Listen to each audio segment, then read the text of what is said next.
Romains chapitre 9. Je dis la vérité en Christ, je ne mens point, ma conscience m'en rend témoignage par le Saint-Esprit. J'éprouve une grande tristesse, et j'ai dans le cœur un chagrin continuel. Car je voudrais moi-même être anathème et séparé de Christ pour mes frères, mes parents selon la chair.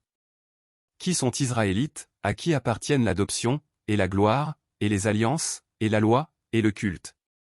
Et les promesses, et les patriarches, et de qui est issu, selon la chair, le Christ, qui est au-dessus de toutes choses, Dieu béni éternellement. Amen.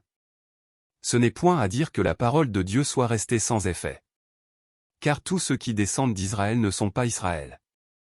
Et, pour être la postérité d'Abraham, ils ne sont pas tous ses enfants, mais il est dit, en Isaac sera nommé pour toi une postérité. C'est-à-dire que ce ne sont pas les enfants de la chair qui sont enfants de Dieu, mais que ce sont les enfants de la promesse qui sont regardés comme la postérité. Voici, en effet, la parole de la promesse, je reviendrai à cette même époque, et Sarah aura un fils. Et, de plus, il en fut ainsi de Rebecca, qui conçut du seul Isaac notre père. Car, quoique les enfants ne fussent pas encore nés et ils n'eussent fait ni bien ni mal, afin que le dessein d'élection de Dieu subsistât, sans dépendre des œuvres, et par la seule volonté de celui qui appelle. Il fut dit à Rebecca, l'aîné sera assujetti au plus jeune, selon qu'il est écrit. J'ai aimé Jacob et j'ai haï Ésaü. Que dirons-nous donc? Y a-t-il en Dieu de l'injustice? Loin de là. Car il dit à Moïse, je ferai miséricorde à qui je fais miséricorde, et j'aurai compassion de qui j'ai compassion. Ainsi donc, cela ne dépend ni de celui qui veut, ni de celui qui court, mais de Dieu qui fait miséricorde. Car l'Écriture dit à Pharaon, je t'ai suscité à dessein pour montrer en toi ma puissance, et afin que mon nom soit publié par toute la terre. Ainsi, il fait miséricorde à qui il veut, et il endurcit qui il veut. Tu me diras, pourquoi blâme-t-il encore? Car qui est-ce qui résiste à sa volonté? Ô homme, toi plutôt, qui es-tu pour contester avec Dieu? Le vase d'argile dira-t-il à celui qui l'a formé, pourquoi m'as-tu fait ainsi? Le potier n'est-il pas maître de l'argile, pour faire avec la même masse un vase d'honneur et un vase d'un usage vil?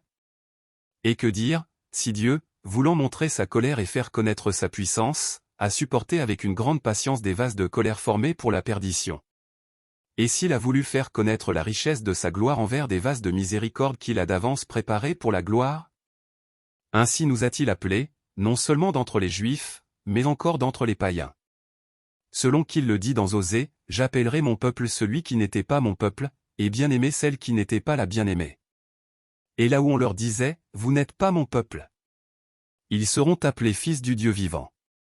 Ésaïe, de son côté, s'écrie au sujet d'Israël, quand le nombre des fils d'Israël serait comme le sable de la mer, un reste seulement sera sauvé.